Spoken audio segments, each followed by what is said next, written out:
अभिलाष यादव जी, भोपाल से।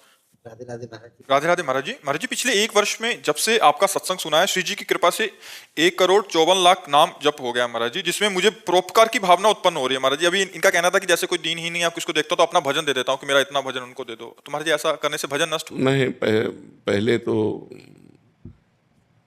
अपने लक्ष्य तक पहुंचो पहले, नहीं तो बीच में लुट जाओगे। भगवत प्राप्ति जब तक ना हो, अब तुम्हारे को प्रक्रिया बदलनी चाहिए। जो भजन करो वो भगवान को समर्पित करो, जो भजन करो वो भगवान को समर्पित करो। जिसको दीन दुखी देखो तो तन से धन से सुख पहुंचाने की चेष्टा करो और मन से भावना करो, भगवान आप तो परम उदार हो, आप इसे ठीक कर दो। भजन भगवान को दो, प्रार्थना भगवान से करो।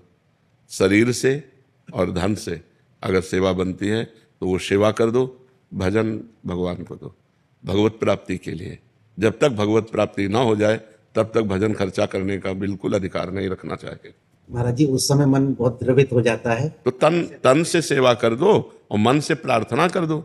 आपका भजन तो थोड़ा है ना, तो भगवान अपार करुणा सिंधु हैं, तो हम प्रार्थना करते हैं कि भगवान इसके कर्म को आप नष्ट कर दो, इसको सुख प्रदान करो। हे भगवान, आप इसके दुख को दूर करो। ये तो हर भक्त विनय कर सकता है। तो विनय करना, शरीर से और धन से सेवा करना, भजन को भगवान के चरणों में समर्पित करना, वो सिर्फ भगवत प्राप्ति के लिए है। हमारा जन्म साधन धाम मोक्ष कर द्वारा, हम भगवत प्राप्ति के लिए भजन करते हैं। और दूसरी बात, सब में भगवान है, सब रूपों में भगवान है।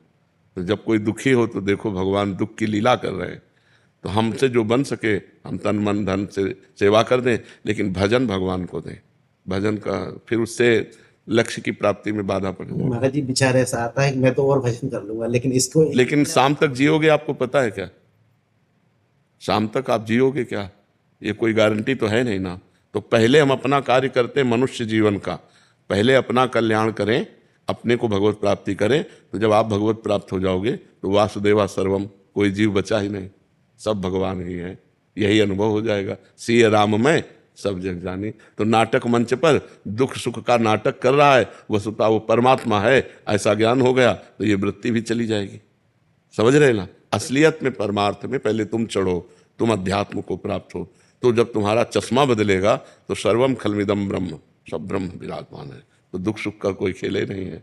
माया में दुख सुख है, जैसे स्वप्न में दुख सुख होता है तो जागृत में मिट जाता है, ऐसे ही जागृत का दुख सुख ज्ञान में मिट जाता है। जब आप ज्ञान को प्राप्त होगे, भगवान को प्राप्त होगे, तो न दुख है न सुख है, वही सच्चिदानंद परमात्मा स्त्री पुरुष रूप धारण किए हुए लीला कर रहा है, ऐसा अनुभव आएगा। तो अपने भजन को भगवान को समर्पित कर।